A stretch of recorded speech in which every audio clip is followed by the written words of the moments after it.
Si Tatsuya Shiba ay ipinanganak sa pamilyang Yotsuba, isa sa pinakamalakas na mage clan sa Japan. Ang kanyang pamilya ay nagmamalasakit lamang sa paglikha ng mga malalakas na salamangkero, at para doon, habang ang kanyang ina, ang pinuno ng angkan, ay buntis pa, siya ay nagdasal ng buong pagnanais na si Tatsuya Shiba ay maging isang superhuman-like na mage. Mabilis na ipinagdiwang ang kanyang kapanganakan, gayunpaman, nalaman nilang hindi siya maaaring gumamit ng mahika at ginawa siyang isang outcast, na binubuli at hindi pinapansin ng lahat. Kahit gaano pa siya umiyak o sumigaw, walang pumapansin sa kanya, kahit ang sarili niyang ina, ang taong higit na nagnanais sa kanya. Upang itago na siya ay pinabayaan at manatiling magandang mukha sa publiko, itinalaga siya ng kanyang ina bilang bodyguard ng kanyang kapatid na babae. Simula noon, hindi na muling umiyak si Tatsuya Shiba, hindi dahil sa ayaw niya, kundi dahil sa lahat ng sakit at pagdurusa ay nawala sa kanya ang lahat ng kanyang emosyon. Dumating ang tatlo sa kanilang villa, kung saan sila ay sinalubong ni Hanami, isa sa mga katulong ng pamilya. Ang tatlo ay tumungo sa loob habang ang trabaho sa pagdadala ng mga bagahe ay naiwan kay Tatsuya Shiba. Nagpa siya si Miyuki na maglakad-lakad at humingi ng pahintulot sa kanyang ina. Sinabihan siya ng kanyang ina na isama si Tatsuya Shiba, isang bagay na hindi gaanong ikinatuwa ni Miyuki, ngunit pumayag pa rin ito. Naglalakad si Miyuki habang si Tatsuya Shiba ay nananatili sa isang kagalang-galang na distansya sa likuran. Si Miyuki ay naglalabas ng loob tungkol kay Tatsuya Shiba bilang kanyang bodyguard kahit siya ay mas mahina kaysa sa kanya, na ginagawa itong walang kabuluhan. Habang nagdadalamati siya sa kanyang sitwasyon, si Miyuki ay biglang pinigilan ni Tatsuya Shiba. Ngunit ang lalaking muntik na niyang lapitan ay sinadya pa rin siyang mabangga. Nagbabanta ang tatlong sundalong naka-off duty para takutin ang magkapatid, ngunit nakatayo si Tatsuya Shiba sa harap ni Miyuki. Mahinahon niyang sinabihan ang mga sundalo na umalis, na ang kanyang boses at mga mata ay nagpapahiwatig na hindi sila banta. Si Tatsuya Shiba ang delikado. Kinakalaban nito ang tatlo, at mabilis na lumaki ang mga bagay sa pamamagitan ng pagbato ng sundalo ng suntok na nilagyan ng mahika na hinarangga ni Tatsuya Shiba. Hindi makapaniwala si Miyuki sa kanyang mga nakita, sa pag-aakalang gumamit siya ng mahika para harangin ito, ngunit alam niyang hindi siya maaaring gumamit ng mahika. Si Tatsuya Shiba ay nagbigay ng isa pang babala, ngunit ang sundalo ay umaatake pa rin. Madali siyang sinaktan ni Tatsuya Shiba ng suntok na nagpatumba sa kanya. Pagkatapos ay inakay ni Tatsuya Shiba si Miyuki habang nasa sahig ang lalaki. Habang magkahawak kamay na naglalakad ang dalawa, si Miyuki ay naiwang nakatulala sa pagpapakita ni Tatsuya Shiba ng hindi inaasahang kasanayan sa pakikipaglaban. Bumalik ang dalawa sa villa. Napansin agad ni Minami na natarante si Miyuki. Nang marinig ang mga detalye, pinuri ni Hinami si Tatsuya Shiba, ngunit itinuring niya ito bilang kanyang tungkulin, na iniwan si Miyuki na nalilito, dahil hindi niya alam kung ano ang ibig niyang sabihin doon. Papuri sa kanya ni Miya sa pag-alam sa kanyang lugar. Masama ang pakiramdam ni Miya, kaya papunta si Miyuki sa isang party para batiin ang isa sa mga branch leader ng pamilya bilang kapalit niya. Tumanggi si Miyuki na pumunta, at binigyan siya ni Hanami ng mga payo sa pagtatago ng kanyang nararamdaman para sa kapakanan ng kanyang imahe sa publiko sa hinaharap. Habang papunta ang magkapatid sa party, ikinalungkot ni Hanami ang kapalaran ni Tatsuya Shiba dahil walang dahilan para maging bodyguard siya kung hindi siya artificially enhanced mage tulad niya mismo. Dumating si Miyuki sa party kasama si Tatsuya Shiba. Formal niyang binati si Mitsugo, ang branch leader, na pagkatapos ay inakay siya upang makita ang kanyang mga pinsan, habang si Tatsuya Shiba, bilang kanyang escort, ay pumwesto sa tabi ng pader. Ngunit mabilis silang sumugod kay Tatsuya Shiba matapos siyang mapansin. Habang nakikipag-usap siya sa mga bata, napansin ni Miyuki ang isang manipis na ngiti sa mukha ni Tatsuya Shiba. Nagsisimula siyang makaramdam ng selos dahil hindi pa niya ito nakitang ngumiti sa kanya, kahit wala naman talaga siyang pakialam sa kanya. Mabilis na sinagip ni Mitsugo si Tatsuya Shiba mula sa mga excited na bata, ngunit sa totoo lang, sinusubukan lang niyang layuan siya ng mga bata. Sinasalamin ni Miyuki ang panloob na sitwasyon ng pamilya at kung paano nila pinipilit ang lahat na panatilihin ang kanilang distansya mula kay Tatsuya Shiba. Para sa kanila, si Tatsuya Shiba ay isang bodyguard lamang, isang magastos na instrumento na kailangang isakripisyo ang kanyang sarili upang protektahan ang kanyang kapatid na babae. Dahil sa pamilya, hindi niya ito minahal bilang kapatid, at dahil sa walang pakialam na personalidad nito, sa tingin niya ay hindi rin siya minahal nito, dahil pinilit nitong manatili sa tabi niya sa halip na maging malaya. Pinipigilan ni Tatsuya Shiba ang sitwasyon sa pamamagitan ng paghingi ng pahintulot na magpatrolya sa bakuran. Nang makita ang desisyon ni Tatsuya Shiba na gampanan ang kanyang tungkulin bilang bodyguard, nagpa siya si Miyuki na gawin ang kanyang tungkulin na i-represent ang kanyang ina. Sa susunod na araw, nagpa siya ang mga miyembro ng pamilya na gumugol ng ilang oras sa paglilibang sakay ng kanilang yate, dahil lumalangoy sila sa pera, hindi sa karagatan. Lahat sila ay kumukuha ng mga larawan, at sinabi ni Hanami sa magkapatid na kumuha ng litrato. Ngunit syempre, hindi ito magagawa ni Tatsuya Shiba nang hindi humihingi ng pahintulot mula sa kanyang ina. Tahimik siyang sumang-ayon dito, at si Miyuki ay nakakagulat na namula habang nakangiti. Gayunpaman, habang kinukunan nila ang larawan, ang yate ay gumagawa ng umiiwas na aksyon habang ito ay inaatake ng isang submarine. Inilabas ni Miyuki at Hanami ang kanilang CAD, ang device na nagpapagawa sa kanila ng magic, para ipagtanggol ang yate. Ngunit nang tumingin siya kay Tatsuya Shiba, napansin niyang walang laman ang mga kamay nito. Iniisip niya sa kanyang sarili kung gaano siya walang silbi, itinuturing pa rin siyang isang salamangkero, ngunit wala siyang kahit isang device. Bigla silang nakakita ng dalawang anino ng torpedo sa tubig at nagulat sila, dahil wala sa kanilang mga magic spell ang makapagtatanggol sa kanila mula sa pag-ataking iyon. Mula sa kung saan, itinutok lang ni Tatsuya Shiba ang kanyang kamay sa mga torpedo at gumamit ng spell para lansagin ang mga ito. Hindi makapaniwala si Miyuki sa kanyang mga nakita. Hindi niya maintindihan ang nangyari. Nalilito siya sa ganoong klase ng magic, walang CAD si Tatsuya Shiba, hindi siya dapat makagamit ng magic. Higit pa rito, gumamit lang siya ng advanced na uri ng magic sa isang segundo. Simula noon, naramdaman niya ang pagpintig ng kanyang puso sa kanyang dibdib. Iniisip niya kung sino ba talaga ang kuya niya, at kung paano siya mapalapit dito. Nang gabing iyon, binisita ang villa ni Kazuma, ang kapitan mula sa kalapit na base militar, na kumukuha ng pahayag tungkol sa insidente. Ini-escort siya ng magkapatid sa pag-alis niya, at doon nakita nila ang sundalo na pinatumba ni Tatsuya Shiba ilang araw na ang nakakaraan. Napagtatanto ni Kazuma na si Tatsuya Shiba ang bata sa insidente, pinahingi ng tawad ni Kazuma ang sundalo. Ngunit nagsalita lamang si Tatsuya Shiba at tinanggap ang paghingi ng tawad matapos tumango si Miyuki bilang pagsang-ayon. Sa kanyang interes na napukaw, iniimbitahan ni Kazuma si Tatsuya Shiba upang bisitahin ang kanyang unit base. Sa susunod na araw, ang ina ni Tatsuya Shiba ay nagplano na dumalo sa isang kaganapan para sa mga kababaihan lamang at sinabihan si Tatsuya Shiba na bisitahin ang base, dahil maaaring ito ay isang magandang pagkakataon upang matuto ng isang bagay. Tinanong ni Miyuki kung maaari rin siyang pumunta, sinabing kailangan niyang maunawaan ang skill level ng kanyang bodyguard. Pumayag ang kanilang ina ngunit sinabihan silang dapat silang kumilos na parang magkapatid sa publiko. Binabanggit na dapat gamitin ni Tatsuya Shiba ang pangalan ni Miyuki sa halip na tawagin siya bilang Miss. Sa base, sila ay sinalubong ni Tsunade na naghahatid sa kanila kung saan nagsasanay ang mga tropa na gumamit ng pangunahing mahika ng walang device sa ilalim ng maingat na mata ni Kazuma. Ang pagsasanay ay lumipat sa sparring fight matches, at inanyayahan ni Kazuma si Tatsuya Shiba na sumali. Pumayag si Tatsuya Shiba at ang kanyang unang kalaban ay isang pambansang kampyon sa boxing. Nagsisimula ang laban sa paglulunsad ng boksingero ng mga suntok, ngunit mahinahong umiwas si Tatsuya Shiba at umatake ng isang beses, na nagpabagsak sa kanyang kalaban. Sumunod ay isang karate black belt at sinabihan siya ni Kazuma na labanan ng buong lakas ang isang 13 taong gulang. Habang umaatake ang sundalo, nagkomento si Tsunade sa kung paano tinatrato ni Tatsuya Shiba ang laban na parang tunay na labanan, na dumidistansya dahil baka sakaling nagtago ng mga armas ang sundalo. Natapos ang laban sa pagkontra ni Tatsuya Shiba sa isang pag-atake at pagbagsak ng sundalo sa sahig. Pagkatapos panuuri ng isang bata na binubugbog ang ilang matatandang sundalo, naramdaman ni Kazuma na parang nakataya ang kanilang karangalan at humiling ng panghuling laban. Si Joseph, ang lalaking natalo ni Tatsuya Shiba sa unang araw, ay nagboluntaryo, na nagsasabing gusto niya ng pagkakataon na patunayan ang kanyang sarili. Pinatunayan ni Kazuma ang antas ng kasanayan ni Joseph at kaya pumayag si Tatsuya Shiba, kahit na nababahala si Miyuki tungkol dito. Magsisimula ang laban, ngunit sa pagkakataong ito, kailangang lumaban ang sundalo gamit ang mahika.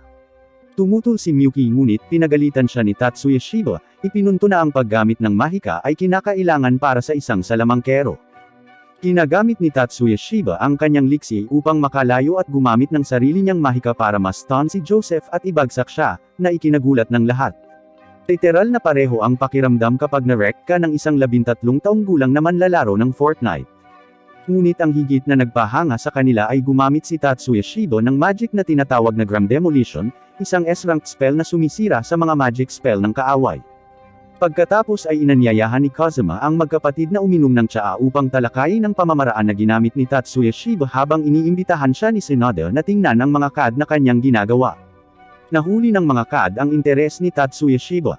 Pagkalipas ng ilang araw, napansin ni Miyuki na si Tatsuya Shiba ay nagtatrabaho buong araw at gabi sa kanyang mga CAD sa kanyang silid, nang hindi naiintindihan kung bakit niya ito ginagawa. Biglang tumunog ang alarm habang tumutunog ang mga sirena ng air raid sa buong rehiyon. Pagkatapos ay ibinigay ang isang anunsyo, isang patrol boat ang inatake sa baybayin at ang isla ay nasunog mula sa isang pag-atake ng missile. Pagkatapos ay pinayuhan ng tagapagbalita ang mga tao na lumikas. Pagkatapos ay dumating si Tatsuya Shiba, upang ipaalam sa kanila na inalok sila ni Kazuma ng kanlungan sa base. Sa sandaling iyon, tumunog ang telepono. Ipinaalam ni Hanami kay Miya na kapatid niya ang tumatawag. Pinag-usapan nila ang sitwasyon, kasama ang kanyang kapatid na pinayuhan sila na sumilong sa base at tanggalin ang limiter ni Tatsuya Shiba. Pumayag si Miya at sinabihan si Tatsuya Shiba na humingi ng transportasyon kay Kazuma. Pagdating sa base, ginabayan sila ni Joseph sa isang silid na pahingahan sa loob upang maghintay kasama ng isa pang pamilya hanggang sa maging handa ang silungan. Naisip ni Miya at Hanami na parang may mali, ngunit naghihintay ang apat hanggang makarinig sila ng putok ng baril. Sinubukan ni Tatsuya Shiba na gamitin ang kanyang mahika upang subaybayan ang lugar, ngunit ang silid ay nahaharangan. Kaya, hindi niya makita kung ano ang nangyayari sa labas ng silid. Inutusan ni Miya si Tatsuya Shiba na tingnan kung ano ang nangyayari sa labas. Ngunit ipinahayag niya ang kanyang takot na baka may mangyari kay Miyuki habang siya ay nasa labas. Ang kanyang ina ay nagalit na tinawag niya ang kanyang kapatid na babae sa kanyang pangalan na parang kapantay nito. Galit niyang sinabi sa kanya na huwag kalimutan na siya ay isang bodyguard lamang, na pinipilit siyang humingi ng tawad. Para matiyak na susundin niya ang mga utos nito, gumagamit ang kanyang ina ng mahika para pilitin siyang sumunod. Sa labas, nakita ni Tatsuya Shiba ang isang putukan sa pagitan ng mga tauhan ng base at mga tropa ng kaaway na suportado ng ilang mga traidor. Sa loob, isang sundalo na nagngangalang Kinju ang dumating sa silid kasama ang tatlong kasamahan at nangako sa mga sibilyan na gagabayan niya sila palabas ng kanlungan. Sinabi sa kanya ni Hanami na ang isa sa kanila ay lumabas upang suriin ang sitwasyon, at idinagdag ng ina ni Tatsuya Shiba na maaaring kunin muna ng mga sundalo ang ibang pamilya. Iniisip ni Hanami na ang ina ni Tatsuya Shiba ay nagpapakita ng pag-aalala para sa kanyang anak sa unang pagkakataon sa kanyang buhay, ngunit sinabi lamang ng ina na hindi niya mapagkakatiwalaan ang mga taong iyon. Bago mangyari ang anumang bagay, dumating si Joseph at tinawag si Kinju na nagpaputok ng walang babala. Naglagay si Hanami ng barrier upang ipagtanggol sina Miya at Miyuki, ngunit ang isa sa mga traidor ay gumagamit ng magic spell na pumipigil sa mahika ng iba, na iniwan ang tatlo na hindi makakilos. Nagtalo sina Joseph at Kinju tungkol sa pagtataksil, at nang ang mga salita ni Joseph ay tumama, ang spell ng pagsupil ay humina ng sapat para kumilos si Miyuki, na pinatay ang isa na pumipigil sa mahika ng lahat. Gayunpaman, ikinagalit ito ni Kinju, na pinatay ang tatlo. Sa ilang sandali, dumating si Tatsuya Shiba sa pamamagitan ng paggawa ng isang butas sa mga dingding at ginamit ang CAD na kanyang ginagawa upang paghiwa-hiwalayan ang lahat ng traidor na apat na sundalo. Nang makitang wala ng buhay si Miyuki sa pool ng dugo, sumugod si Tatsuya Shiba at naging desperado. Tawag niya sa pangalan niya habang nakalagay ang kamay niya sa dibdib niya, pero hindi siya sumasagot, patay na siya. Desperado siyang sumigaw na hindi niya hahayaang mamatay siya, at gumawa ng kakaibang magic spell. Sa kanyang walang malay na isip, si Miyuki ay nakaupo sa gitna ng isang malamig na wasak na lungsod at naririnig si Tatsuya Shiba na tinatawag ang kanyang pangalan. Iniisip niya na nalulungkot siya sa pagkakita sa kanya na namatay, at pinagsisisihan niya ang pagtrato nito sa kanya mula nang siya ay isilang. Nais niyang magkaroon siya ng pagkakataong humingi ng tawad, ngunit huli na ang lahat, at bumagsak siya. Biglang, isang magic wave ang lumitaw sa kanya at nagsimulang magpagaling sa kanya, habang muling itinatayo ang kanyang katawan bago siya binaril. Binuksan niya ang kanyang mga mata at napagtanto na ito ay magic ni Tatsuya Shiba. Iniisip kung gaano kalakas at kahanga-hanga ang kanyang kapatid. Nang siya ay ganap na nabuhay muli, agad siyang niyakap ni Tatsuya Shiba na nakahinga ng maluwag. Niyakap niya siya pabalik, at nang bumangon siya para iligtas ang iba, ayaw niyang lumayo ito sa kanya. Ngunit nang tingnan niya ang kanyang ina, nakikita niya ang lahat ng butas sa kanyang katawan. Tinawag niya itong kapatid sa unang taos-pusong pagkakataon, at ganap niyang pinagaling at binuhay siya, at si Hanami. Habang ang iba ay nagising, ang kanilang ina ay wala pa ring malay, kaya napilitan ang batayang doktor na suriin ang kanyang kondisyon. Humingi ng paumanhin si Kazuma kay Tatsuya Shiba para sa mga aksyon ng mga traidor. Ngunit humingi ng paliwanag si Tatsuya Shiba. Sinabi ni Kazuma na ang kabilang pamilya ang target, at ang pamilya ni Tatsuya Shiba ay kinuha bilang collateral. Pagkatapos ay ipinaliwanag ni Kazuma na kinokontrol ng kaaway ang tubig malapit sa isla, malapit sa mga hukbong kalupaan sa baybayin ng village. Nang maunawaan ang sitwasyon, hiniling ni Tatsuya Shiba sa kanila na dalhin sa kanlungan ang kanyang pamilya sa kanilang pinakasecure na lokasyon at humingi ng sandata at kagamitan upang makapunta siya sa kaaway. Tinanong ni Kazuma kung bakit at ipinaliwanag ni Tatsuya Shiba na ito ay paghihiganti para sa pagpatay sa kanyang kapatid na babae.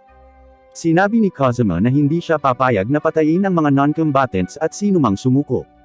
Ngunit si Tatsuya Shiba, na may malamig na tingin sa kanyang mga mata, ay tinitiyak na hindi niya hahayaan ang kaaway ng sapat na oras na sumuko.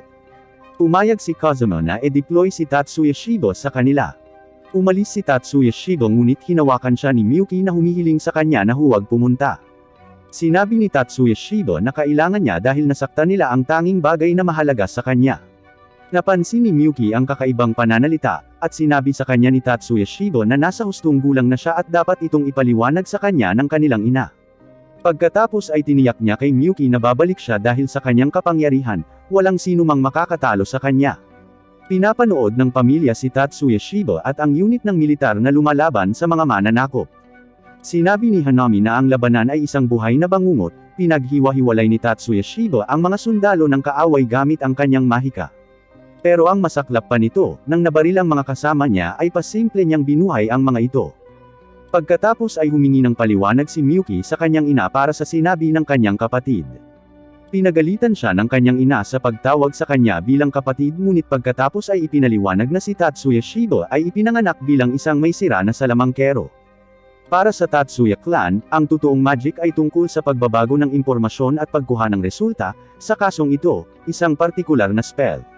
Ngunit maaari lamang sirain at ibalik ni Tatsuya Shiba ang impormasyon sa isang nakakatakot na antas, na may ilang mga kandado upang pigilan siya sa paghihiganti at pagsira sa pamilya. Ngunit hindi pa rin mababago ng kanyang utak ang magic information. Ang kanilang ina ay gumawa ng ilang mga eksperimento sa kanya upang baguhin ang kanyang utak sa pamamagitan ng mahika at pilitin itong baguhin ang impormasyon ng mahika, dahilan upang mawala ang lahat ng kanyang emosyon, maliban sa isa, ang kanyang pangkapatid na pagmamahal kay Miyuki. Ngunit dahil nabigo ang lahat ng mga eksperimento, nagpa siya ang kanilang ina na gamitin ang kanyang depektong kapangyarihan at matibay na ugnayan kay Miyuki at pinilit siyang maging bodyguard nito. Nagalit si Miyuki nang marinig ito, napaiyak siya, bumalik siya sa screen at pinag-iisipan kung paano niya masusuklian si Tatsuya Shiba sa lahat ng ginawa nito para sa kanya. Habang patapos na ang labanan, 6 na barko ang humiwalay sa armada ng kaaway at tumakas. Gustong harangin ng mga sundalo ang kanilang pagtakas, ngunit sinabihan ng base commander ang mga sundalo na umatras. Hindi nila talaga naiintindihan ang nangyayari dahil sina Sanada, Kazuma, at Tatsuya Shiba lang ang naiwan. May hawak siyang malaking sniper CAD na kanyang binuo. Nang mapansin ang CAD, humingi si Hanami ng pahintulot na e-deploy at suportahan si Tatsuya Shiba. Pumayag naman ang ina na tila alam na niya ang kanyang binabalak. Dumating si Hanami at isinaaktibo ang kanyang mga shield na nakatutok sa depensa mula sa paparating na pambobomba upang makapag-focus si Tatsuya Shiba sa pag-atake. Binibigyan nito si Tatsuya Shiba sa oras na kailangan niya, na nagpapahintulot sa kanya na i-activate ang kanyang magic spell, ang Material Burst, na pinawi ang fleet at lumikha ng malaking tsunami habang sila ay umatras. Sa sandaling marating nila ang kaligtasan, pinapanood ni Tatsuya Shiba ang pagkamatay ni Hanami dahil naubos niya ang lahat ng kanyang mahika na kapangyarihan upang protektahan siya. Gayunpaman, ipinahayag niya na kontento na sa pagpili ng oras na ginampanan niya ang kanyang huling tungkulin na nagpapahintulot sa kanya na mamatay bilang isang tao at hindi bilang isang kasangkapang gawa ng tao. Isang bagay na dapat matutunan ni Tatsuya Shiba, at sa mga huling salitang iyon, ipinikit niya ang kanyang mga mata. 3 taon na ang lumipas mula noong ang kasumpa-sumpa na insidente sa Okiwana na nagbigay kay Tatsuya Shiba ng nakakatakot na titulo ng Diyos ng Pagkasira. Kasunod nito, nagpasya si Tatsuya Shiba na ipagpatuloy ang kanyang pag-aaral sa Magic First High School, isang kaakibat na institusyon ng National Magic University. Siya ay tinanggap bilang isang second course na mag-aaral. Ang kanyang teoretikal na kaalaman ay kapuri-puri, ngunit ang kanyang mga praktikal na kasanayan ay nag-iwan ng maraming pagnanais. Si Miyuki, ang kanyang kapatid na babae, ay nagalit sa ranking at sa una ay tumanggi na magbigay ng kanyang talumpati sa seremonya ng pasukan. Gayunpaman, nagawa siyang kumbensihin ni Tatsuya Shiba na magpatuloy. Habang nasa paaralan, nakatagpo ni Tatsuya Shiba ang presidente ng Student Council, si Mayumi. Ang institusyon ay may kakaibang paraan ng pag-uuri ng mga mag-aaral. Ang mga mag-aaral sa first course ay kilala bilang blooms, habang ang mga mag-aaral sa second course ay naaalipustang tinutukoy bilang weeds dahil sa kanilang mas mababang mga marka ng entrance exam. Sa seremonya, nakipagkaibigan si Tatsuya Shiba kay Mizuki at Erika, kapwa weeds. Ipinalagay ni Mizuki na maaaring kambal sina Tatsuya Shiba at Miyuki dahil sa magkatulad nilang mga mahiwagang aura. Nang mapansin ang kanyang matalas na obserbasyon, nagpa siya si Tatsuya Shiba na maging maingat sa paligid ni Mizuki upang maiwasang ibunyag ang kanyang tunay na kapangyarihan. Kinabukasan, si Tatsuya Shiba ay nakikibahagi sa kanyang pagsasanay sa ninjutsu. Kasabay ng pakikipag-usap ng kanyang master kay Miyuki. Hinarap ni Tatsuya Shiba ang kanyang master sa isang spar ngunit natalo, dahil kailangan ng kanyang master na gumamit ng magic para i-level ang playing field. Nang maglaon sa paaralan, nag-cruise ang landas ni Tatsuya Shiba kay Leo na curious sa mahiwagang espesyalisasyon ni Tatsuya Shiba. Inihayag ni Tatsuya Shiba ang kanyang kahinaan sa mga praktikal na kasanayan at ipinahayag ang kanyang hangarin na maging isang engineer. Sa tanghalian, nagpahayag si Miyuki ng pagnanais na kumain kasama ang kanyang kapatid. Gayunpaman, ang ilang mga mag-aaral na bloom, ay mabilis na ipinunto ang mga social boundary. Ang blooms, ay hindi inaasahan na iugnay sa weeds. Kasunod ng kanilang mga klase, umusbong ang isang kontrobersyal na pag-uusap sa pagitan ng blooms at weeds na humantong sa isang labanan. Ang pagdating ni Mayumi ay pumigol sa mga bagay na maaaring lumaki. Ang buong grupo ay nasa bingit na ng pagdidisiplina mula sa Student Council, ngunit nagawa ni Tatsuya Shiba na pigilan ang sitwasyon. Nang tanungin ang tungkol sa isang batang babae na nag-i-spell, kinilala ito ni Tatsuya Shiba bilang light magic. Pagkatapos ay ginulat niya ang lahat sa pamamagitan ng pagsisiwalat ng kanyang kakayahang tukuyin ang mga pagkakasunod-sunod ng magical activation habang isinasagawa ang mga ito. Ito ay itinuring na isang imposibleng gawa dahil ang spell ay nagsasangkot ng mabilis na pagkakasunod-sunod ng 30,000 mga karakter sa loob ng isang bahagi ng isang segundo. Ipinahayag ni Miyuki ang kanyang panghihinayang sa pangyayari, at si Mayumi, bilang maunawain, ay pinatawad sila ngunit pinayuhan din sila na huwag ulitin ang pagkakasala. Sina Hanoka at Shizuko, dalawang mag-aaral sa first course, ay nagpaabot ng kanilang pasasalamat kay Tatsuya Shiba para tumulong sa kanila. Habang pinaplano ni Tatsuya Shiba at Miyuki na umuwi, humiling si Hanoka kung maaari nilang samahan sila. Sa kanilang paglalakbay, natuklasan nila na si Tatsuya Shiba ay nagtataglay ng kakaibang kakayahan na baguhin ang CAD o Cast-Assisted Device na nagpapahanga sa kanilang lahat. Kinabukasan, inimbitahan ni Mayumi si Tatsuya Shiba at ang kanyang kapatid na babae na magtanghalian kasama ang Student Council. Hiniling nila kay Miyuki na maging kalihim ng konseho, kung saan siya ay sumang-ayon, ngunit sa isang kondisyon na isama rin nila ang kanyang kapatid na si Tatsuya Shiba. Ipinaliwanag ni Mari, isang miyembro ng konseho, na ayon sa kaugalian, ang mga mag-aaral sa first course lamang ang maaaring maging bahagi ng Student Council, ngunit nagmumungkahi siya ng alternatibo na sa halip ay sumali si Tatsuya Shiba sa komite ng pagdidisiplina. Ibinahagi ni Tatsuya Shiba ang balitang ito sa kanyang mga kaibigan, at binalaan siya ni Erika tungkol sa mga potensyal na panganib ng pagiging miyembro ng komite, lalo na't siya ay itinuturing na isang weed. Nang maglaon, nakatagpo ni Tatsuya Shiba si Hattori, isa pang estudyante na nagpahayag ng kanyang sama ng loob kay Mari tungkol sa ideya ng isang weed, na bahagi ng komite. Ang komento na ito ay ikinagalit ni Mari, na pagkatapos ay nagpaliwanag sa natatanging kakayahan ni Tatsuya Shiba na basahin ang mga pagkakasunod-sunod ng activation. Hindi kapani-paniwala, tinanggihan ito ni Hattori bilang imposible. Patuloy na nakikipagtalo si Mari, sa paniniwalang ang pagiging miyembro ni Tatsuya Shiba ay maaaring makatulong na mabawasan ang diskriminasyon na kinakaharap ng mga mag-aaral sa second course.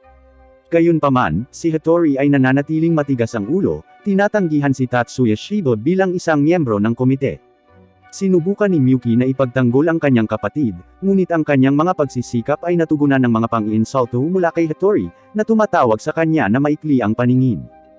Dahil sa pang-iinsulto sa kanyang kapatid, hinamon ni Tatsuya Shiba si Hattori sa isang tunggalian.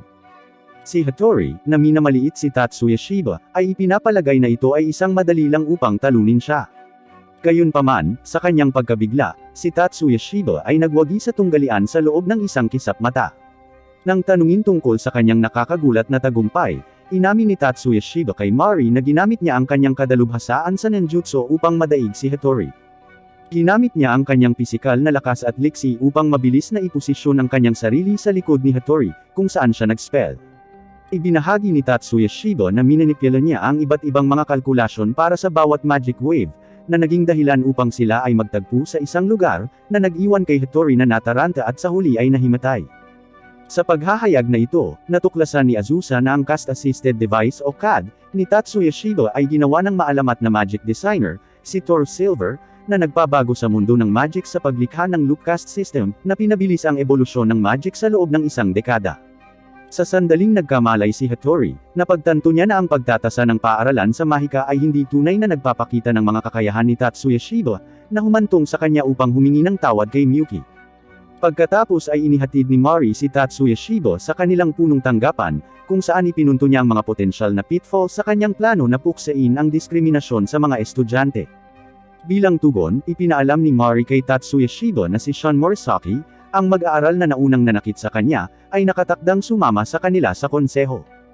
Nakilala ni Tatsuya Shiba ang iba pang miyembro ng komite, na sa una ay nag-aalinlangan tungkol sa kanyang ngunit kalaunan ay nabigla nang malaman nila ang tungkol sa kanyang walang hirap na tagumpay laban kay Hattori.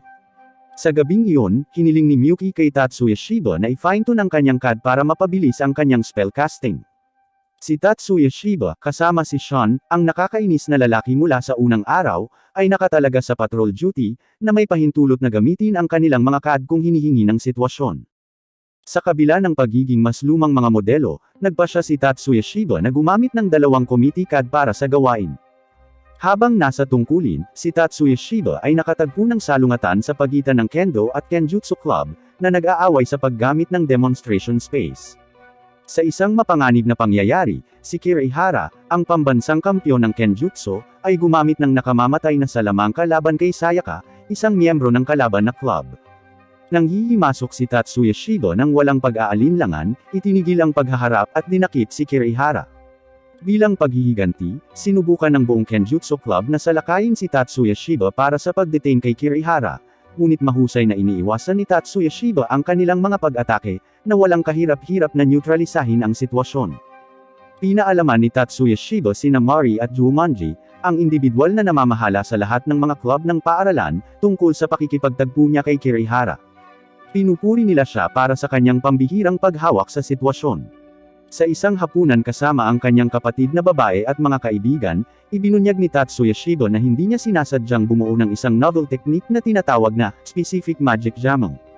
Ginamit niya ang makabagong pamamaraan na ito upang i-neutralize ang magic ni Kirihara, sa pamamagitan ng sabay-sabay na pagpapatakbo ng dalawang CAD, at paglalagay ng magkakaibang variable sa bawat isa upang kanselahin ang magic.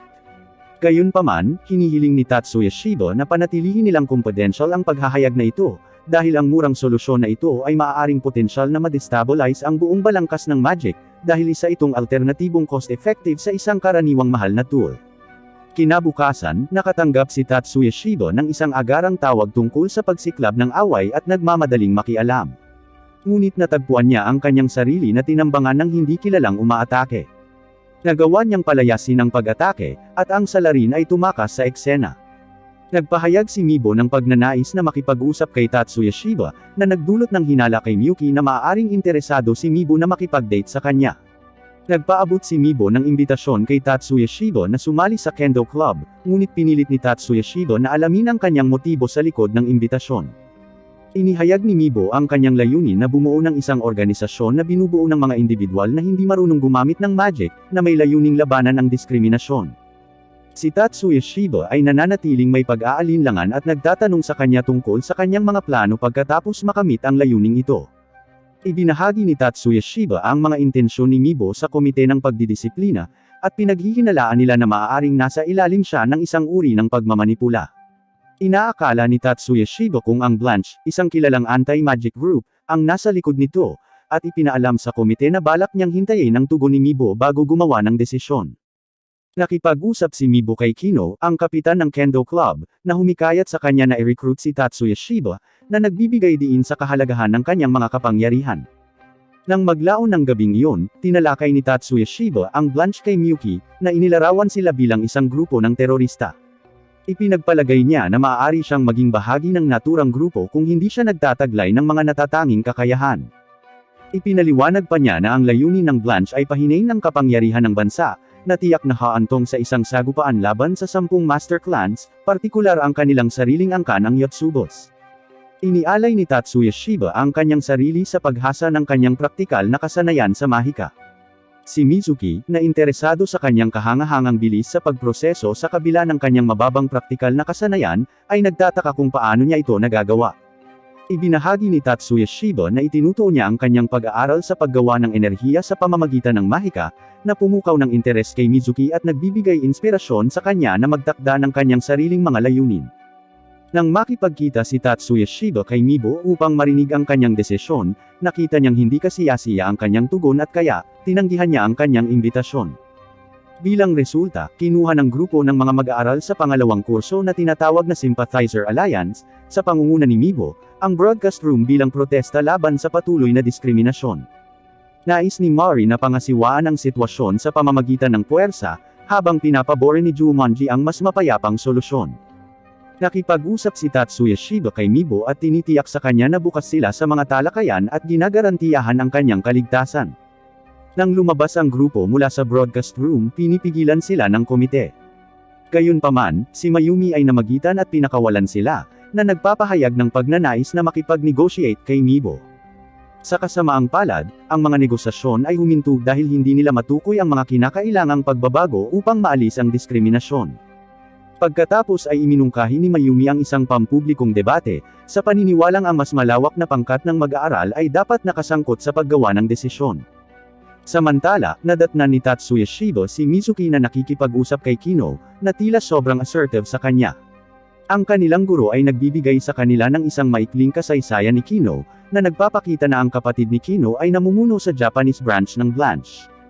Nang sumunod na araw, naganap ang inaasahang debate, at matagumpay na napagtagumpayan ni Mayumi ang mga estudyante, na epektibong natapos ang protesta. Gayunpaman, sa gitna ng mga pagdiriwang, ang paaralan ay biglang tinutukan ng isang pag-atake ng terorista. Matagumpay na napigilan ng paaralan ang pag-atake ng terorista ngunit sa lalong madaling panahon na pagtanto na ito ay isang kaguluhan lamang. Ang tunay na intensyon ng mga umaatake ay magnakaw ng confidential na impormasyon mula sa Magic University na nakaimbak sa library ng paaralan. Nagawa ni Tatsuya Shiba na kontrahin ang mga nanghihimasok sa silid-aklatan, nahuli si Mibo, na natalo ni Erika. Nang mahuli si Kino, gumamit sila ng Truth Serum sa kanya upang alisan ng cover ang lokasyon ng base ng Blanche. Kasunod nito, binisita nila si Mibo sa ospital kung saan ipinagtapat niya na nakaramdam siya ng diskriminasyon dahil kay Mari. Naalala niya ang isang pangyayari kung saan hiniling niya kay Mari na magsanay kasama niya, ngunit tumanggi si Mari dahil ang mga kakayahan ni Mibo ay higit pa sa kanyang sarili. Gayunpaman, mali ang interpretasyon ni Mibo sa mga salita ni Mari, mali ang pag-aakalang sinabi ni Mari na si Mibo ay hindi kapareho sa kanya. Kinomfort siya ni Tatsuya Shiba at nagpa siya na puksain ang natitirang mga miyembro ng Blanche ng mag-isa. Iniisip ni Mibo na ginagawa niya ito para sa kanya, ngunit ipinahayag niya na hindi niya papayagan ang mga mapanganib na tao sa paligid ng kanyang kapatid na babae. Ang kanyang mga kaibigan at kapatid na babae ay nagpipilit na tulungan siya. Matapos matuklasan ang lokasyon ng pinagtataguan ng Blanche, naghanda sila sa pag-atake laban sa kanila.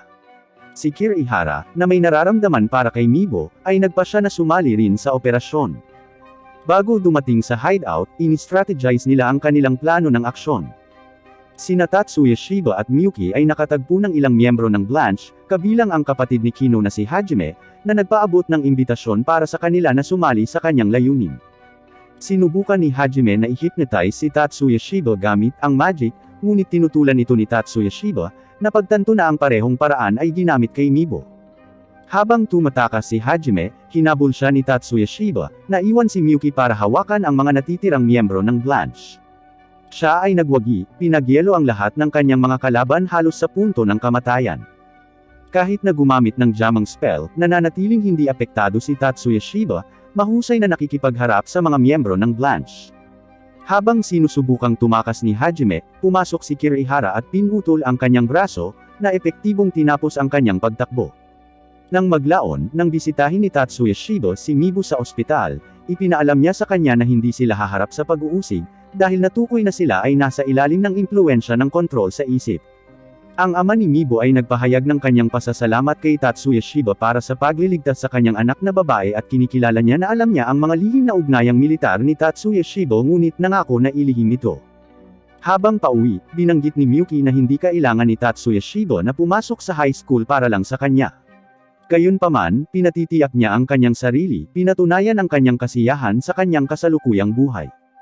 Pagbabalik sa kanilang rehimeng pagsasanay kasama ang kanilang sensei bilang paghahanda para sa nalalapit na kompetisyon sa siyam na paaralan na gaganapin sa Fuji, sina Tatsuya Shiba at Miyuki ay sinalubong ni Haruka, ang tagapayo ng paaralan, na nagbubunyag ng kanyang pagkakakilanlan bilang isang investigador ng pulisya. Ipinangako ni Tatsuya Shiba ang kanyang paghuhusga, sa kondisyon na ipaalam niya sa kanya ang anumang potensyal na banta ng terorista na nalalapit sa abot-tanaw. Sa isang pag-uusap sa tanghalian, nakita ni Tatsuya Shiba ang kanyang sarili na iniimbitahan na sumali sa mga teknikal na kawani na sumusuporta sa koponan ng paaralan sa kompetisyon. Sa una, nag-aalangan siyang tanggapin dahil sa kanyang weed status, ngunit nakumbinsi siya ng hilingin sa kanya ni Miyuki na panatilihin ang kanyang competitive na CAD. Ang talakayan ay lumipat sa isang nabigong research paper sa magic ng paglipad, at hinanap ni Mayumi ang pananaw ni Tatsuya Shiba sa bagay na ito.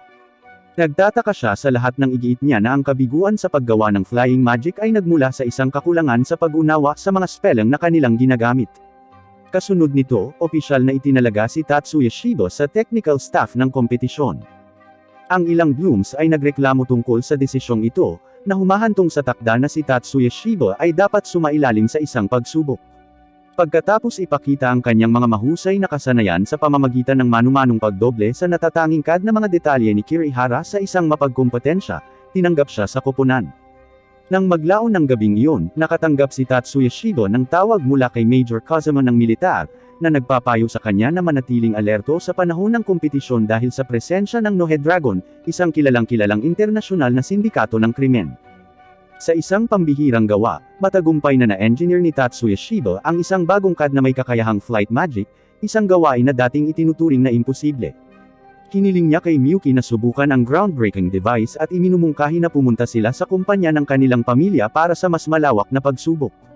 Sa kanilang day off, nagpa siya sina Tatsuya Shiba at Miyuki na bisitahin ang direktor ng kanilang kumpanyang pag-aari ng pamilya. Ipinakita ni Tatsuya Shiba ang prototype ng flying CAD. Si Tatsuya Shiba at ang direktor ay ang aktwal na mga individual sa likod ng maalamat na Taurus Silver. Si Taurus, ang direktor, ay dalubhasa sa hardware, samantalang si Tatsuya Shiba, na kilala bilang Silver, ay isang software engineering wizard. Sa labas ng mundo, si Taurus Silver ay isang hindi kilalang tao, ngunit sa totoo lang, ito ay ang synergy ng kanilang pinagsamang pagsisikap. Matagumpay nilang sinubukan ang lumilipad na CAD ngunit napag-alaman na nakakaubos ito ng enerhiya ng gumagamit. Dahil dito, tinatalakay nila ang mga potensyal na pagpapahusay upang gawing mas na-access at madaling gamitin ang magic para sa pangkalahatang publiko. Paglabas nila ng kumpanya, hindi inaasahang nakasalubong nila ang kanilang ama at ang kanilang tiyuhin na si Aoki. Binanggit ni Aoki na si Miyuki ay aakyat sa posisyon ng susunod na pinuno ng angkan. Sa kabaligtaran, si Tatsuya Shiba, sa kabila ng pagiging panganay, ay inilipat sa katayuan ng isang bodyguard lamang sa loob ng pamilya. Nang iniinsulto ni Aoki si Tatsuya Shiba, gumanti siya sa pagsasabing ang pagmamaliit sa kanya ay katumbas ng pang-iinsulto sa kanyang tiyahin at sa kanyang ina. Sinabihan ng kanyang ama si Tatsuya Shiba na huwag magtanim ng galit sa kanyang ina. Gayunpaman, inamin ni Tatsuya Shiba na hindi niya kayang magtago ng ganoong damdamin dahil wala siyang emosyon. Bumalik sa paaralan, ang mga kinatawan para sa paparating na kompetisyon ay ipinakilala bago sila umalis. Saka sila sumakay ng bus papuntang Fuji. Sa hindi inaasahang pagkakataon, isang kotse ang bumangga sa isang sementadong rails at dumulas sa daanan ng kanilang bus.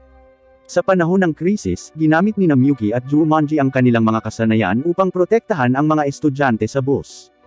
Ginagamit ni Miyuki ang kanyang mahika upang mapatay ang apoy, habang si Jumanji ay nagtatayo ng mahiwagang pader upang ihinto ang sliding na kotse.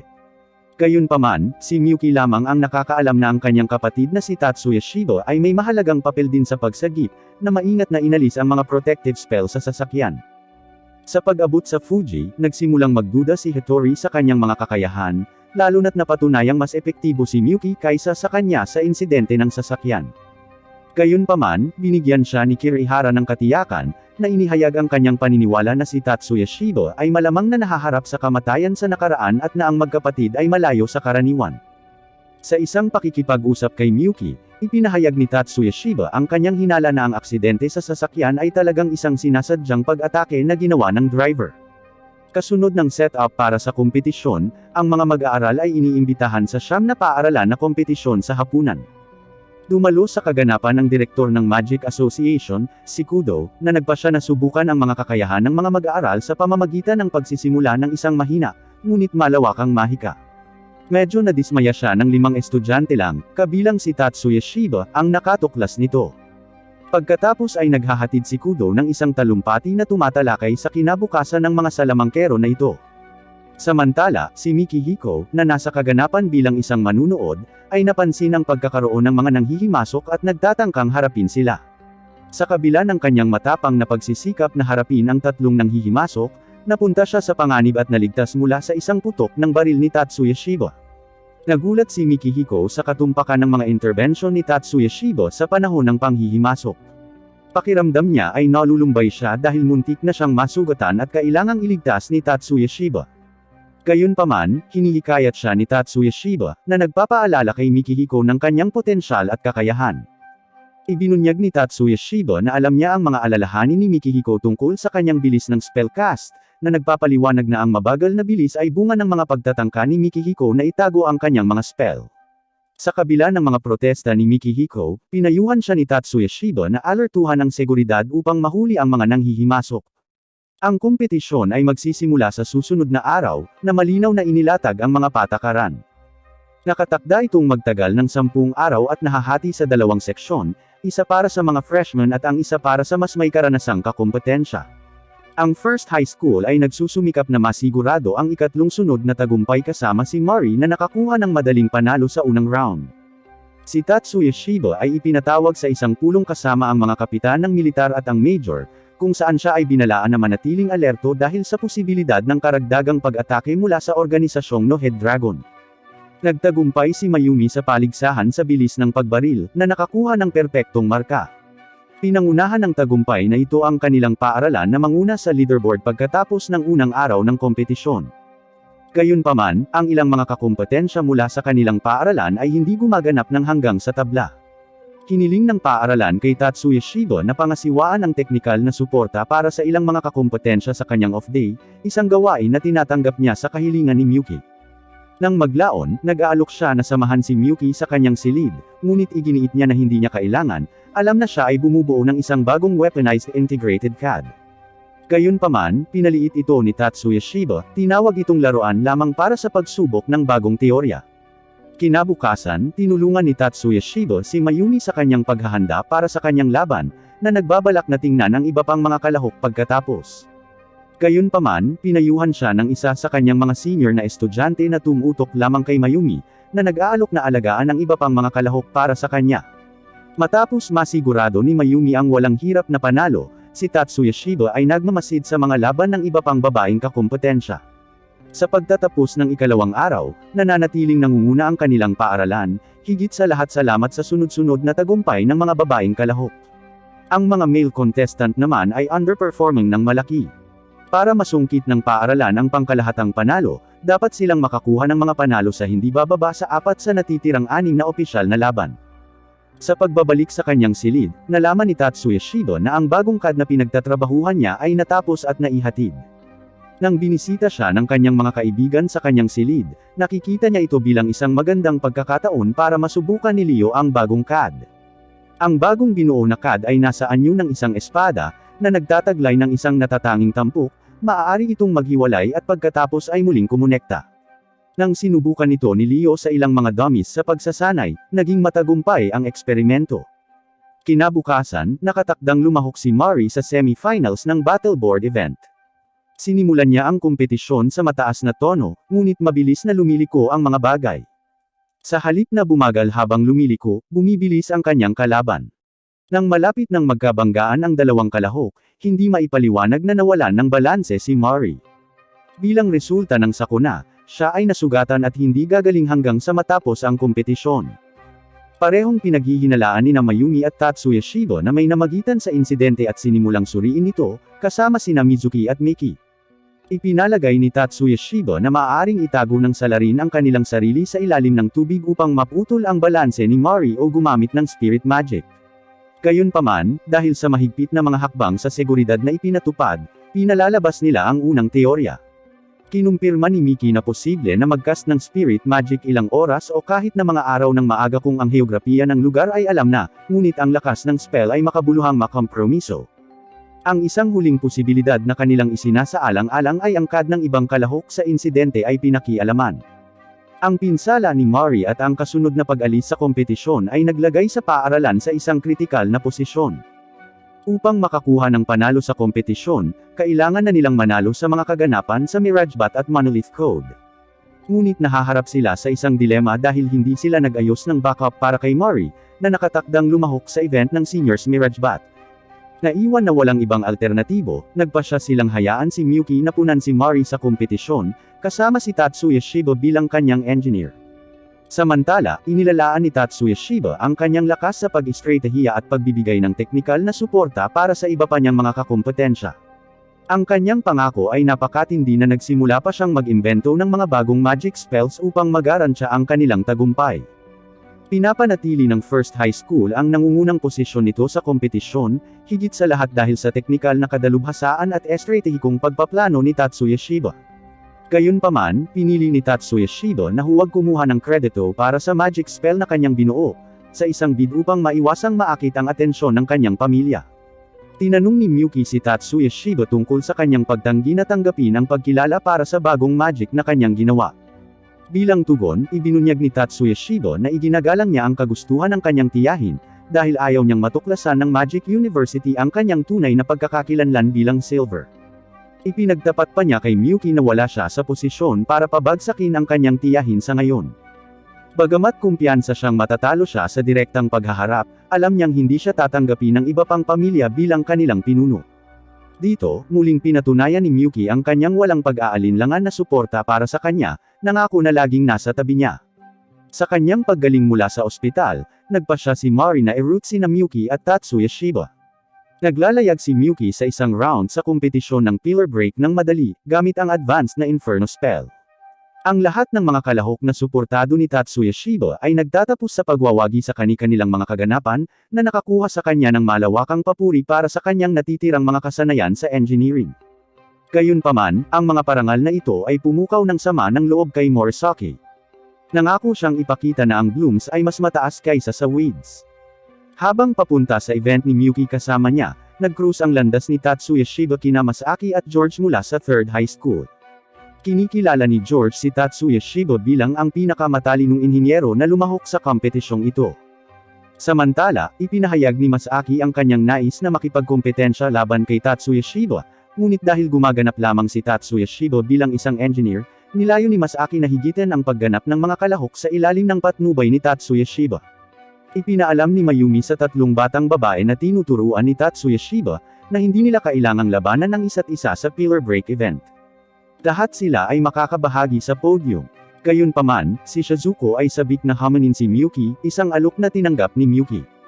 Sa kasamaang palad, si Shizuko ay ganap na na-outclassed sa face-off at nauwi sa luha, inamin na ang kanyang kapangyarihan ay mahina laban kay Miyuki.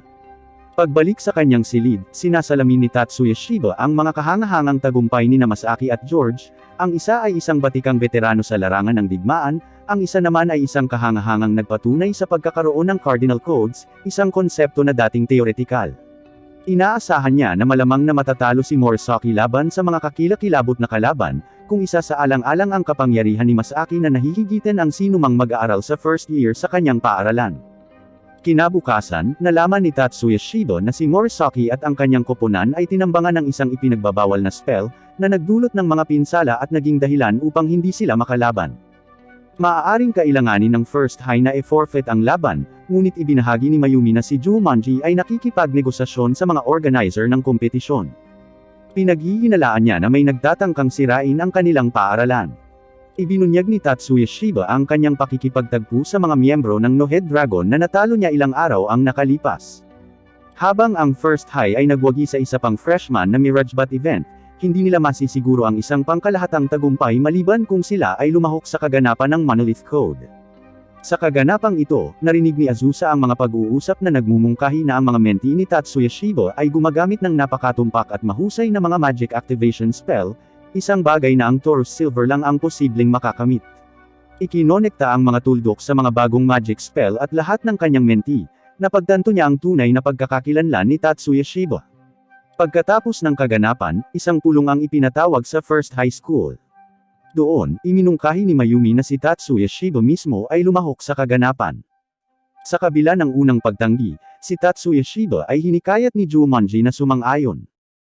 Hiniling sa kanya na piliin ang kanyang dalawang kasamahan sa koponan, at pinili niya sina Miki at Leo, dahil pamilyar siya sa kanilang mga kakayahan at naobserbahan mismo ang kanilang pagsasanay.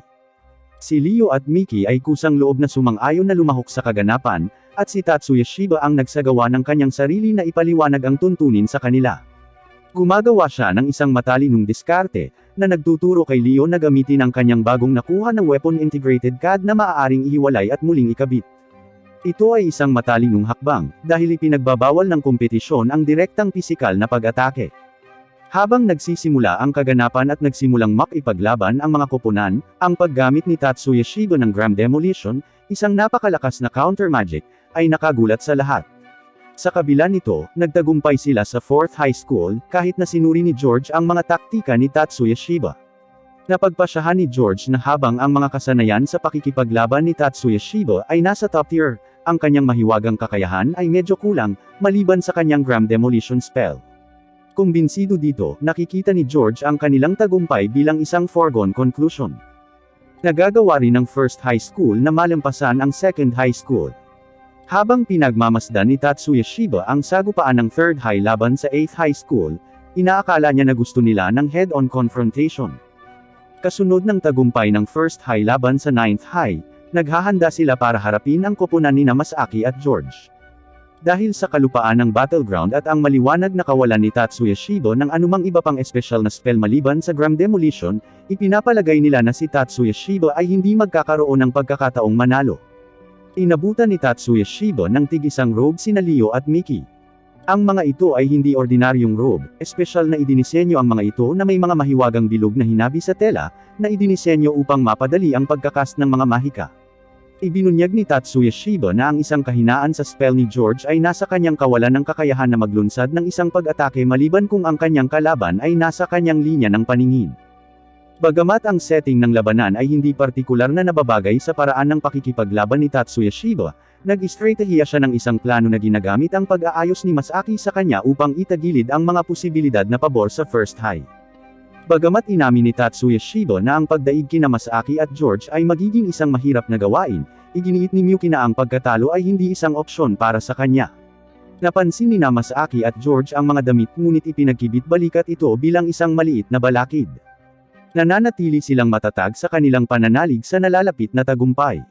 Naintriga kay Tatsuya Shiba, nagpasya si Kudo, ang pinuno ng 10 mahiwagang pamilya, na saksihan ang face-off sa pagitan ng First High at Third High.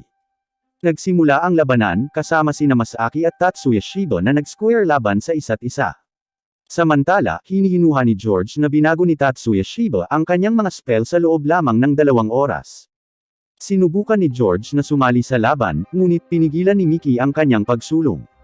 Inilihis ni Masaki ang kanyang atensyon upang tulungan si George, na nagbibigay kay Tatsuya Shiba ng isang kritikal na window ng pagkakataon upang makalapit.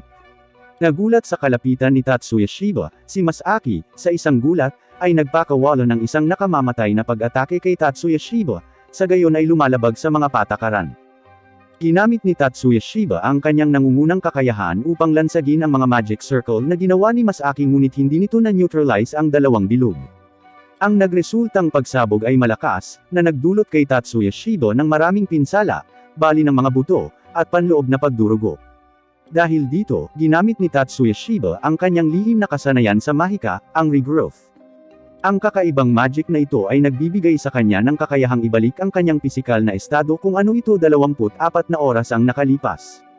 Biglang nabuhayan ng loob, mabilis na bumangon si Tatsuya Shiba at pinitik ang kanyang mga daliri na puno ng Mahika, pinabagsak si Masaki. Ang isang nalilitong Mayumi ay naiwang nagtatanong kung paano nakaligtas si Tatsuya Shiba sa gayong mapangwasak na pag-atake. Ipinaalala ni Jumanji sa kanya ang kahusayan ni Tatsuya Shiba sa sinaunang martial arts at mga diskarte sa pagpapalakas ng katawan.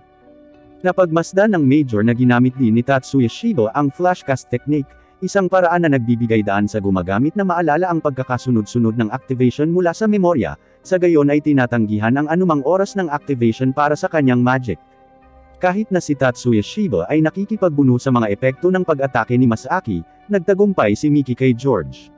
Nagtagumpay din si Leo na talunin ang pangatlong miyembro mula sa third high, sa gayon ay nakakuha ng panalo para sa first high sa event. Isang panalo na lang ang first high school para manalo sa pangkalahatang kompetisyon, ngunit ang No-Head Dragon na grupo ay lalong nagiging desperado. Gumagawa sila ng isang mapanganib na desisyon na gumamit ng karahasan, walang pakialam sa mga potensyal na casualty, hanggat maaari nilang ihinto ang kompetisyon. Naghinala si Tatsuya Shiba na muling mag-aatake ang grupong No-Head Dragon at determinado siyang panatilihing ligtas si Miyuki. Sa pagsisimula ng kaganapan ng freshman na Mirage Bat, ginagamit ni Mizuki ang kanyang mga natatanging kakayahan sa visual para mabantayan ang anumang hindi pangkaraniwang aktibidad. Sa panahon ng kaganapan, ang kinatawan ng First High, si Hirakawa, ay biglang nalaman na hindi niya magamit ang kanyang CAD device at nahulog ng matindi. Nakita ni Mizuki ang abnormal na paglabas ng mga espiritu mula sa CAD ni Hirakawa at agad na ipinaalam kay Tatsuya Shiba, na mabilis na naiintindihan ang pinagbabatayan na issue. Sinuri ni Tatsuya Shiba ang CAD ni Miyuki upang mahanap ang mga bakas ng isang virus. Nagiging malinaw sa kanya na ang isa sa mga miyembro ng kawani ay pinakikialaman ang mga CAD device. Sinubukan niyang tanungin ang kainahinalang empleyado, ngunit ang kanyang interogasyon ay nag-ambala ni Kudo. Dinadala ni Tatsuya Shiba ang sitwasyon sa atensyon ni Kudo, na nagpapatunay sa mga hinala ni Tatsuya Shiba at tinitiyak sa kanya na haharapin niya ang bagay na iyon. Sa panahon ng kaganapang Mirage Bat, napagmasdan ni Tatsuya Shiba na sa kabila ng kahangahangang kakayahan ni Miyuki, siya ay nahihirapan na makakuha ng pangunguna sa unang round. Sa pahinga, nagtanong si Miyuki kung magagamit niya ang lumilipad na CAD. Sa isang nakakapanatag ng ngiti, binigyan siya ni Tatsuya Shiba ng go-ahead. Habang nagsisimula ang huling round, nananatili pa rin si Miyuki sa lugar. Bigla niyang inactivate ang CAD at nagsimulang lumutang sa himpapawid, na ikinatarante ng mga kalahok at mga manunood. Gayunpaman, sa lalong madaling panahon ikinonekta nila ang mga tuldok at napagtanto na ginagamit niya ang flying magic na ginawa sa publiko ilang araw na ang nakalipas. Ang madla ay lumipat mula sa isang estado ng kawalang paniwala tungo sa lubos na pananabik. Sa kanyang pambihirang pagganap, walang kahirap-hirap na nakamit ni Miyuki ang tagumpay, na nakamit ang halos perpektong marka. Ngunit ang resultang ito ay hindi nakalulugod sa grupong No-Head Dragon. Nang mapagtanto nila na ang kanilang pagtatangka na isabutahe ang CAD ni Miyuki ay hindi nagtagumpay, nagplano sila na saktan ang mga manunood upang makonsela ang kompetisyon. Sa kabutihang palad, ang kanilang plano ay nabigo ng militar na lihim na nagpapanatili ng pagbabantay sa kaganapan. Nang nagsimula na ang huling round ng Mirage Bat event, ginagamit ng lahat ng kakumpetensya ang lumilipad na CAD. Mukhang ang mga reklamo ng mga paaralan tungkol kay Miyuki gamit ang advanced flying magic ay humantong sa hindi sinasadyang pag-leak ng organisasyon ng magic sequence pagkatapos itong suriin. Naniniwala ang mga kakumpetensya na malalampasan nila si Miyuki gamit ang impormasyong ito, ngunit hindi nila alam na ang flying magic sequence ay hindi pa na-optimize at gumagamit ng malaking halaga ng mahiwagang enerhiya. Sa huli, si Miyuki lang ang may sapat na magic reserves para makayanan ang mataas na konsumo ng enerhiya, na nagbibigay daan sa kanya na manalo sa event. Tuwang-tuwa ang mga mag-aaral at ipinagdiwang na ang kanilang pagkapanalo, kahit na may isang kaganapan pa. Gayunpaman, kapansin-pansing wala si Tatsuya Shiba. Hiniling niya kay Haruka na subaybayan ang lokasyon ng grupong No-Head Dragon, tinitiyak sa kanya na gusto lang niyang tiyakin ang kanilang kaligtasan. Pansamantala, nakipagkita si Kudo kay Major Kazuma at hiniling na sumali si Tatsuya Shiba sa kanyang hanay, na binanggit na siya ang naging tagapagsanay ng ina at tiya ni Tatsuya Shiba. Ipinahayag ni Kudo ang kanyang pag-aalala na ang angkan ng Yotsuba ay nagiging labis na makapangyarihan, hanggang sa posibleng magkaroon sila ng kontrol sa 10 Master Clan. Napagtanto niya na magkaparehong makapangyarihan sina Tatsuya Shiba at Masaki, tinitingnan sila bilang mga asset militar ng Japan sa hinaharap. Gayunpaman, pinabulaanan ito ni Kazuma, na inihayag na ang angkan ng Yotsuba ay nakakagulat na walang interes kay Tatsuya Shiba. Itinutuwid din niya ang palagay ni Kudo tungkol sa maihahambing na kapangyarihan ni Tatsuya Shiba at Masaki, na nilinaw na mas malakas si Tatsuya Shiba kaysa kay Masaki. Inihalin tulad niya si Masaki sa isang tangke, habang si Tatsuya Shiba, kasama ang kanyang maraming pananggalang upang ikulong ang kanyang tunay na kapangyarihan, ay maihahambing sa isang nuclear weapon. Gamit ang impormasyong nakuha niya, nahanap ni Tatsuya Shiba ang grupong No-Head Dragon at tinapos silang lahat, na nag-iwan lamang ng isa. Inusisa niya ang nakaligtas at nalaman na ang isang taong nagngangalang Son ang pinuno ng No-Head Dragon. Kinabukasan, nakipagpulong si Tatsuya Shiba sa Major, na nagpahayag na ang grupong No-Head Dragon ay nagbibigay ng sorcery boosters. Ang Major ay nagpaliwanag na ang mga booster na ito ay illegal dahil ang mga ito ay ginawa gamit ang utak ng isang salamangkero. Kasabay nito, ibinahagi ni Mayumi kay Jumanji na ang mga pinuno ng 10 Master Clans ay nabalisa matapos masaksihan ang laban ni Tatsuya Shiba laban kay Masaki. Hinihimok nila si Jumanji na ilabas ang kanyang buong kapangyarihan sa huling laban. Si Jumanji ay nagwagi sa huling round, na nag-iisang nakakuha ng kampyonato para sa first high habang malapit nang magsara ang kompetisyon. Sa panahon ng pagsasara ng seremonya, iminungkahi ni Jumanji na dapat sumali si Tatsuya Shiba sa hanay ng 10 Master Clan sa pamamagitan ng pagpapakasal kay Mayumi. Ipinaliwanag niya na ang mga angkan ay nababagabag dahil si Tatsuya Shiba, na inaakala nilang hindi gaanong mahalaga, ay nagawang talunin si Masaki, na itinuturing na susunod na pinuno ng mga angkan. Pagkatapos nilang bumalik sa paaralan, ang mga bagong miyembro para sa Student Council ay inihalal at si Miyuki ang naging Vice President. Sa kabilang banda, inilalaan ni Tatsuya Shiba ang kanyang oras sa pag-aaral ng Philosopher's Stone, na interesado sa kakayahang mag-imbak ng mga magic sequence. Ibinahagi niya kay Miyuki na ang kanyang kamakailang tagumpay sa paglikha ng flying magic ay nagbigay inspirasyon sa kanya na isaalang-alang ang pagbuo ng nuclear fusion reactor upang makabuo ng enerhiya. Tapos ay inihayag ni Miyuki na nais ni Ichihara na makausap siya.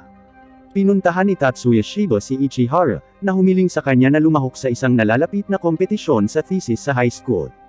Ang patimpalak na ito, na nagaganap sa Yokohama, ay nagbibigay ng pagkakataon sa mga mag-aaral na ipakita ang kanilang mga makabagong ideya. Nang malaman na ang paksa ng pananaliksik ni Ichihara ay malapit na nakaayon sa kanyang kamakailang pag-aaral, nagpasya si Tatsuya Shiba na lumahok sa kompetisyon. Sa kanilang pag-uwi, sina Tatsuya Shiba at Miyuki ay nakatagpo ng isang hindi inaasahang bisita, ang kanilang madraste na si Sayuri. Sinubukan ni Sayuri na hikayatin si Tatsuya Shiba na huminto sa pag-aaral at magtrabaho ng full-time bilang Taurus Silver para sa kanilang kumpanya. Gayunpaman, tinanggihan siya ni Tatsuya Shiba, iginiit ang kanyang tungkulin na protektahan si Miyuki. Pagkatapos ay ipinakita ni Sayuri kay Tatsuya Shiba ang isang sample ng isang relic na nakuha niya mula sa mga puwersa ng depensa at hiniling sa kanya na suriin at kopyahin ito. Naguguluhan si Tatsuya Shiba kung bakit gustong i-duplicate ng mga puwersa ng depensa ang relic na ito, lalo na kung isa sa alang-alang ang hamon na ibinibigay nito. Inihayag ni Sayuri na ang relic ay may kakayahang mag-imbak ng mga magic sequence. Nadismaya nang tumanggi si Tatsuya Shiba na bumalik sa punong tanggapan kasama niya. Bumangon si Sayuri at sinundan siya ni Tatsuya Shiba. Siya ay tinambangan ng mga lalaking nagnanais na nakawin ang relic, ngunit si Tatsuya Shiba ay namagitan at iniligtas siya. Sa labanan, nabaril siya ngunit ginagamit ang kanyang regrowth magic upang pagalingin ang sarili at makuha ang kalamangan. Pagka-uwi, nakipag-ugnayan si Tatsuya Shiba sa Major upang ipaalam sa kanya ang tungkol sa pag-atake at upang imbestigahan kung sino ang nasa likod nito. Habang nagpapahinga, dinalhan siya ni Miyuki ng kape at nagtanong tungkol sa kahilingan ni Sayuri. Ipinakita sa kanya ni Tatsuya Shiba ang relic at ipinaliwanag ang potensyal nito. Ipinahayag niya ang kanyang intensyon na subukang kopyahin ang relic sa kabila ng mga komplikadong kasangkot. Ibinahagi ni Mayumi kay Tatsuya Shiba na ang paparating na thesis competition ay may potensyal na baguhin ang pananaw ng bansa, lalo na sa kung paano tinitingnan ang mga salamangkero. Sa halip na makita bilang mga kasangkapan lamang ng labanan, ang mga salamangkero ay maaaring makilala para sa kanilang mga intelektual na kontribusyon. Nakatanggap din si Tatsuya Shiba ng bagong impormasyon tungkol sa tumataas na organisasyong kriminal sa lungsod mula kay Haruka. Binanggit niya ang ilang hindi autorisadong pagpasok sa bansa sa Yokohama at Yokosuka.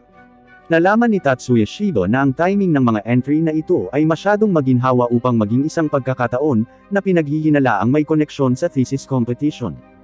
Di nagtagal, napagtanto ni Tatsuya Shiba at ng kanyang mga kaibigan na sila ay nasa ilalim ng pagbabantay at nagpa siya na harapin ang taong nag-espiya sa kanila. Kapansin-pansin, pinapayagan ni Tatsuya Shiba ang espiya na makatakas. Ang Asian Alliance ay nagpatuloy sa pagmamasid kay Tatsuya Shiba at sa kanyang grupo, ngunit ang kanilang mga pagtatangka ay hindi napapansin. Iniisip ni Mikihiko na ang mga espiya na ito ay mga dayuhang operatiba, hindi mga lokal. Samantala, ang dalawang opisyal na nag-iimbestiga sa mga pangyayaring ito ay nakikipag-ugnayan sa mga tauhan ng militar upang ibahagi ang kanilang mga natuklasan.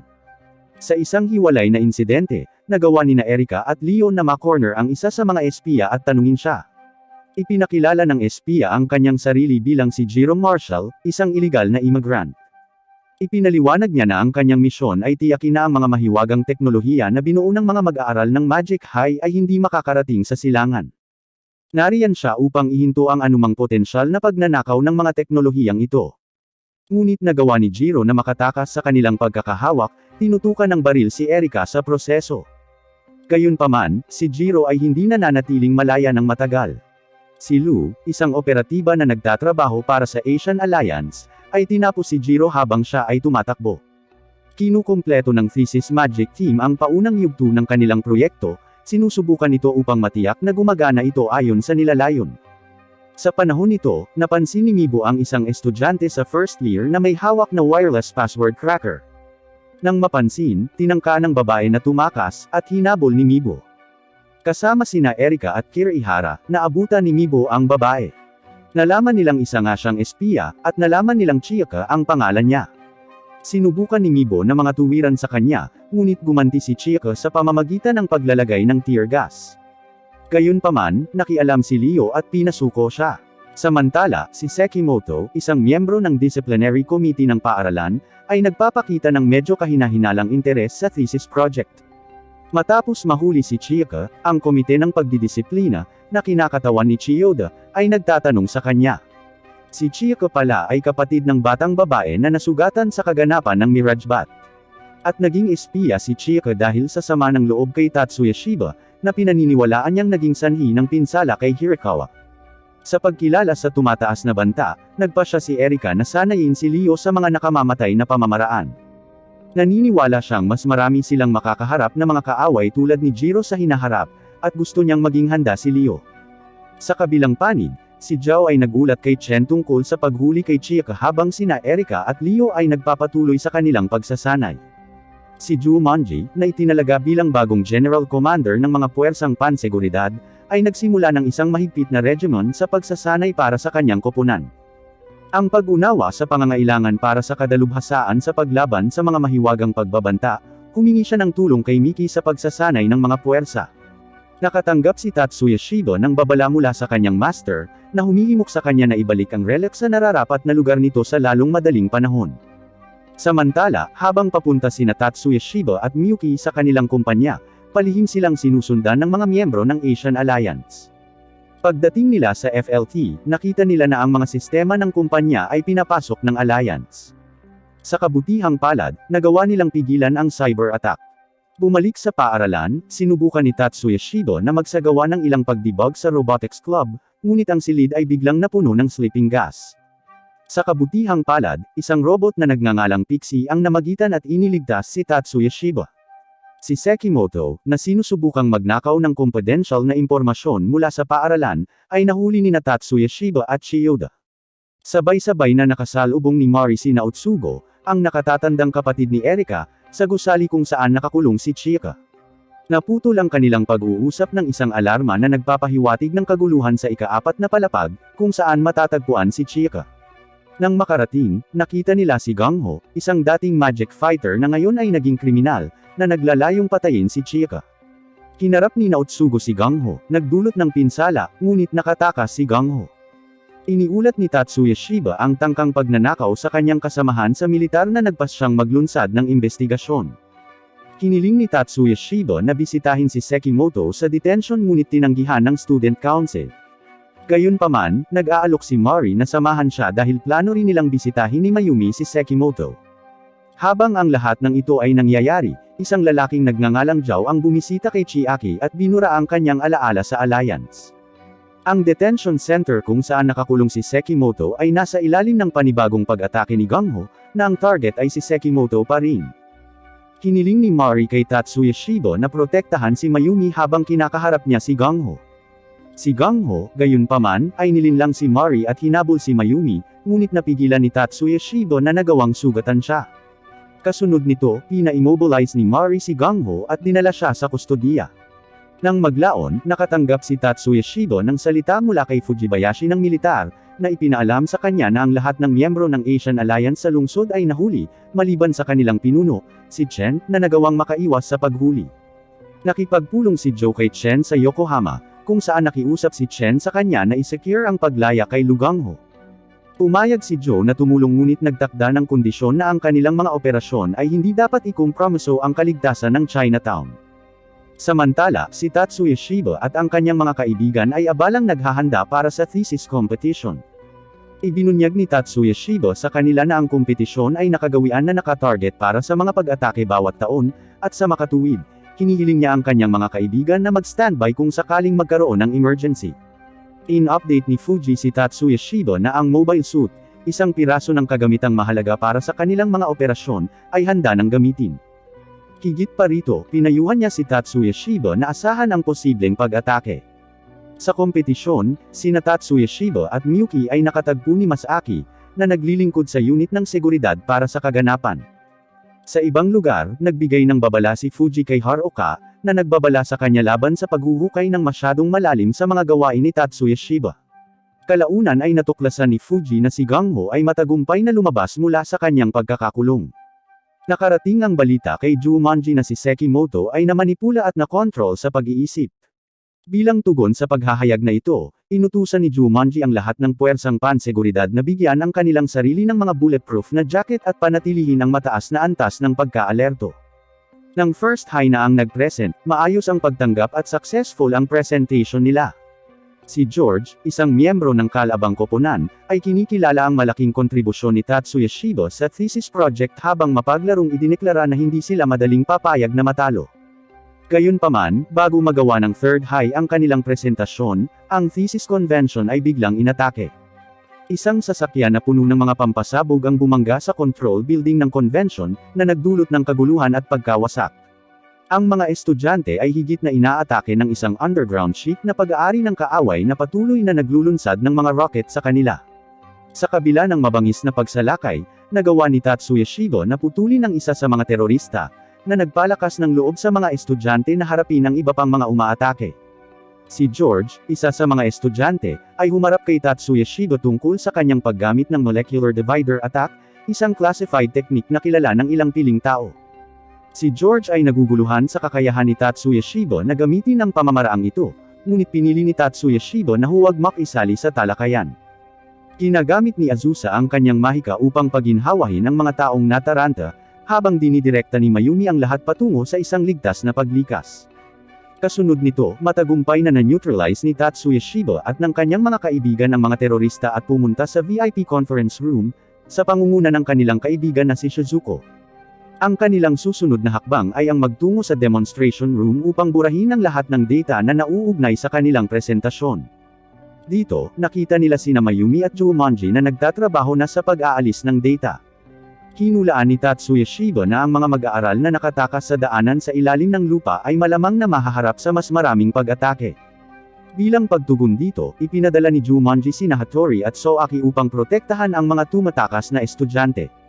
Nagawa ni Tatsuya Shiba na hadlangan ang isa pang sasakyang may kargada na paputok, at hindi nagtagal, dumating na ang mga puwersang depensa ng militar. Ang lahat ng mga paghihigpit sa impormasyon kay Tatsuya Shiba ay inalis, at nalaman ng grupo ang tungkol sa kanyang mataas na posisyon bilang isang espesyal na tenyente sa militar. Itinalaga ng Major si Tatsuya Shiba sa isang misyon, na humihiling sa grupo na panatilihin ang pagiging confidential tungkol sa papel ni Tatsuya Shiba sa militar. Nagpapatuloy ang grupo sa kanilang evacuation procedure. Sa isang emosyonal na sandali, hinalikan ni Miyuki si Tatsuya Shiba sa kanyang noo, isang aksyon na nagtanggal ng selyo na pumipigil sa kanyang kapangyarihan. Habang tinatangka ni Masaki na akayin ang kanyang mga kaibigan sa kaligtasan, nagpakawala siya ng malupit na pag-atake sa mga teroristang humaharang sa kanilang daan, na nag-iiwan ng bakas ng pagkawasak. Samantala, hinihingi ni Jumanji ang pag-aproba ni Fuji na magpatuloy sa Magic Association, ang Kento branch. Bilang pansamantalang pinuno ng pamilya Jumanji, pakiramdam niya ay tungkulin niyang protektahan ito. Sa pagsisikap na iligtas ang mga estudyante, inabot ni Shizuko at Mayumi ang kanilang mga ama upang ayusin ang mga helicopter para sa paglikas. Nagsuot si Tatsuya Shiba ng kanyang binagong kagamitan sa paglipad at pumasok sa labanan, isa-isang pinabagsak ang mga drone ng kalaban. Siya ay binibigyan ng mga utos na mag-rally kasama ang mga puwersa ni Yanagi sa lupa. Si Masaki, gayunpaman, ay hindi sumali sa pagsisikap sa paglikas at sa halip ay pumunta sa Magic Association, ang Kento branch, na handang lumaban. Habang hinihintay ng grupo ang mga rescue helicopter, nahaharap sila sa isang pagsalakay ng mga weaponized machine. Sa pakikipagkita kay Yanagi, nalaman ni Tatsuya Shiba na ang kanilang mga kalaban ay kabilang sa Great Asian Alliance. Di nagtagal, dumating ang mga rescue helicopter at dinala ang mga estudyante sa isang ligtas na lokasyon. Sa kabila ng pagtakas ng mga estudyante, patuloy pa rin ang mapanirang pagsalakay ng mga terorista. Gayunpaman, sina Masaki at Jumanji ay sumalungat sa kanilang mga pag-atake, na pinilit silang umatras. Sa gitna ng kaguluhang ito, natagpuan ni Kirihara at ng iba pang grupo ang kanilang sarili sa isang mapanganib na pag-ambush, na nagresulta sa brutal na pinsala sa binti ni Kirihara at binaril si Kei. Nang tila natalo ang lahat, pumasok si Miyuki at ni-neutralize ang mga umaatake. Agad siyang nakipag-ugnayan kay Tatsuya Shiba, na gumagamit ng kanyang kakayahan sa regrowth para pagalingin sina Kirihara at Kei. Pinupuri si Miyuki para sa kanyang katapangan, lumipad si Tatsuya Shiba upang ipagpatuloy ang laban. Habang nagpapatuloy ang matinding labanan, si Tatsuya Shiba at ang kanyang mga puwersa ay nakakuha ng kalamangan at nagtagumpay laban sa kaaway.